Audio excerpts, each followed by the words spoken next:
Everyone, good morning. কেমন আছেন আপনারা? আশা করি সবাই ভালো আছেন, সুস্থ আছেন। আমরাও ভালো আছি, উড়িষ্যায় আছি এখন, আর সবাই সুস্থ আছি। টানা 2.5 দিন বৃষ্টি হওয়ার পর আজকে একটু রোদের আভা দেখা গেছে।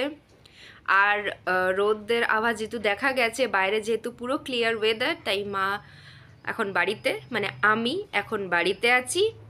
আর বাবা আর মেয়ে দুজনে গেছে ভ্রমণে। সামনেই একটা কোনো ছোট নদী বা পুকুর টাইপের আছে, যেখানে রাজহাঁস আছে, সেটাই এখন দেখতে গেছে। বাবা নিয়ে গেছে মেয়েকে ওটাই দেখাতে। আর আমার এখন বাড়িতে একটাই কাজ, যেহেতু আমার ছুটি, আমার একটু ঘর দুয়ার একটু ঠিকঠাক করার পালা, আর একটু রান্না করার পালা। কেন কি সুদীপ্তর আজকে ডিউটি আছে, ওর অফ নেই।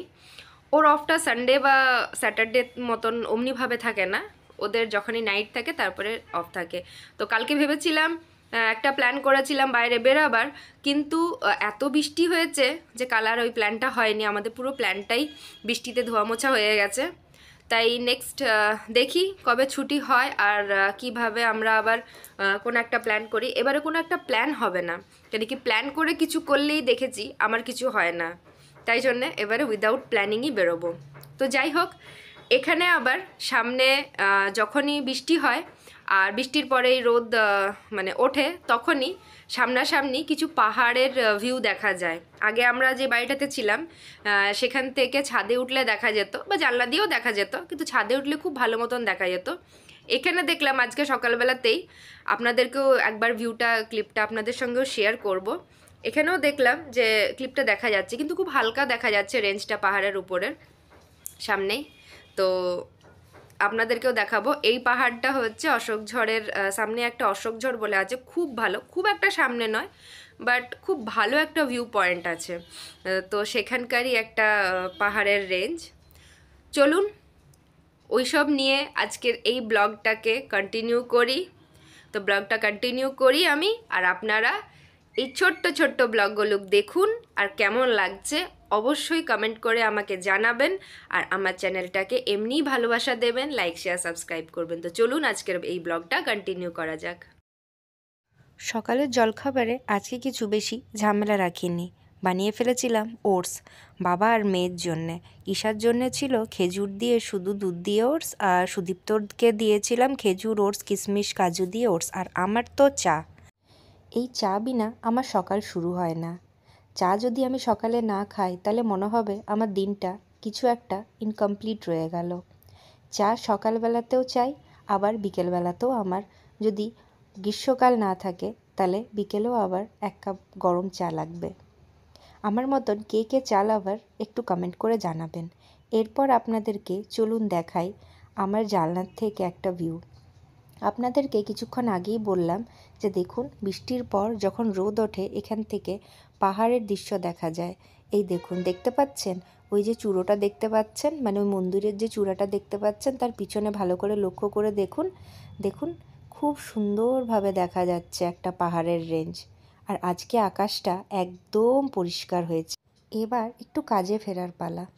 এই যে যেটা দেখাচ্ছি সেটা সুদীপ্তর টিফিন। ও একটু বিকেলবেলাতে অফিসে গিয়ে একটু টিফিনের দরকার পড়ে, তাই এই টিফিনটা ওকে আমি প্রায় দিন করে দিই।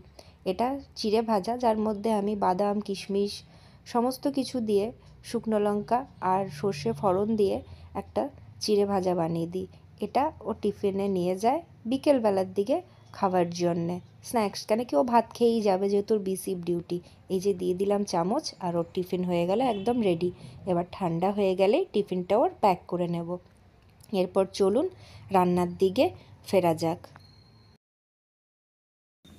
আর রান্নাতে আজকে সিম্পলই রেখেছি, একটুখানি লাউ পোস্ত করেছি, আর উচ্ছে আলু ভাতে দিয়েছি, আর তার সাথে আছে মাছের একটুখানি গ্রেভির মতন করে দিয়েছি, হালকা ঝোল না, একটু গ্রেভি। ও যদি নিয়ে যেতে চায় ওটা নিয়ে যেতেও পারে টিফিনে, বা ও খেয়েও চলে যেতে পারে। যেটা মানে আমার যতদূর এখনও পর্যন্ত জানা আছে যে ও খেয়েই যাবে, যদি দেরি না করে, এখন ঘুরতে গেছে যেহেতু। আর ঈশার জন্য একটু ডাল করে দেবো, তাহলেই ওটা খেয়ে নিতে পারবে, কারণ কি মাছের গ্রেভিটা একটুখানি বেশ ঝাল করেছি। তো চলুন রান্নাটা ফটফট কমপ্লিট করে নিই, তারপর আবার কিছুক্ষণ পরে অন্য কিছু নিয়ে আপনাদের কাছে ফিরবো। এই যে আমার আজকের মেনু, একটু উচ্ছে সিদ্ধ করেছি, উচ্ছে আলু সিদ্ধ, যেটা ধনেপাতা পেঁয়াজ কুচি সব কিছু দিয়ে মেখেছি কাঁচা লঙ্কা দিয়ে। আর এই যে লাউ পোস্ত, ভাত, আর এই যে মাছের গ্রেভি। মানে কষা কষা মতন একটু। আর এই দেখুন সেই দিন যে মাছটা এনেছিল তার যে মুড়োটা দেখিয়েছিলাম ওটা আমি এখন খেতে বসেছি নিয়ে। কি ভীষণ সফট ছিল আর এত মাংস ছিল ভিতরে, আর সাথে ভীষণ পরিমাণের তেল চর্বি সব ছিল, আর ভীষণ সুন্দর লাগছিল খেতে। আমার আবার মুড়ো খেতে ভীষণ ভালোবাসি আমি, কিন্তু আমার লেজা অতটা ভালো লাগে না। আমার যখনই বাড়িতে মাছ আসে আমি মুড়োটা নিয়ে বসি। ভীষণ টেস্টি ছিল মাছটা, ভীষণ টেস্টি আর জুসি ছিল, খুব সুন্দর ছিল টেস্টটা মাছের।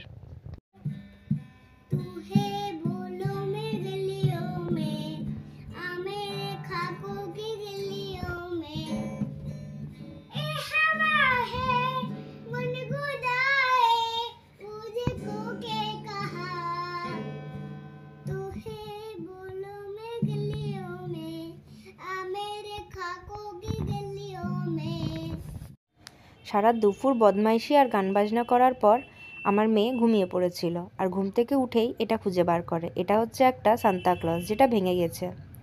এখন ডিমান্ড হচ্ছে মাম্মাম এটাকে তোমাকে ঠিক করে দিতে হবে। তো আমারও যেহেতু আজকে সারাদিন বিশেষ কিছু কাজ ছিল না, আমিও ওর কথা মতন একটু এটা ঠিক করে দেওয়ার চেষ্টা করছিলাম। অ্যাকচুয়ালি সব কিছুই এটার ভেঙে গেছিলো, কিন্তু মুখটা যেহেতু ছিল আর জামাটাও যেহেতু ছিল, তাই চেষ্টা করছিলাম কোনো রকমে একটু ম্যানেজ করে যাতে ঠিক করে দেওয়া যায়। তাই আমি একটু আঠা দিয়ে আর মুখটাকে চিটিয়ে দিয়েছিলাম, আর কোমরের বেল্ট একটা ছিল সেটাকেও আমি চিটিয়ে দিয়েছিলাম।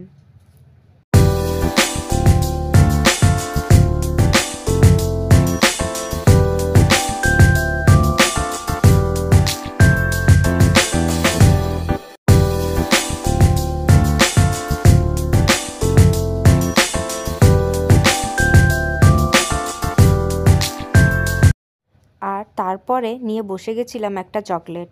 আর চকলেট হলে আমি আবার ভাগনা বসাই মেয়ের চকলেটে, সেটা কি হয়? সকাল পেরিয়ে এখন বিকেল, বিকেল বলা যাবে না ঠিক, এখন ঘড়ির কাঁটায় বাজে 8টা 15 বা 20।